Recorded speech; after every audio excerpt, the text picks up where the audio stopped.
Hugot ang ginapatumang seguridad sa mga sementeryo sa Cotabato City sa pagdagsa sa mga mobisita sa ilang mga minatay. Gani nagka-full alert status matud pa ang security forces sa syudad. Ano report ni Abby Caballero. Sayo pa lang sa buntag, dagsa na ang mga mibisita sa ilang minatay dinhi sa Catholic Cemetery sa Cotabato City. Naghalad og bulak ug nagdagkot og kandila ang mga mibisita nga banay.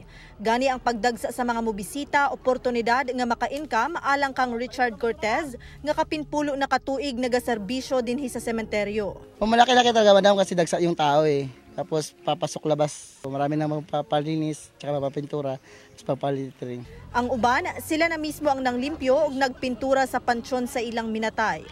Mula nung 2019, hindi namin nalinisan. Ngayon, nakapasok kami dito. Nilinisan, ganun, pintura. Hugot ang seguridad nga ginapatuman dinhi sa Catholic Cemetery sa Cotabato City. Gani dunay mga pulis nga nagabantay dinhi sa entrance mismo. Ug sila sab ang naga-check sa mga bitbit nga gamit sa mga nagabisita. Duna na sila'y mga naharang, dunay dalang pala ug pipila ka bladed weapon. Sinuon, pwede pa kinikuhaon sa tag-iya unya, iniguli na nila.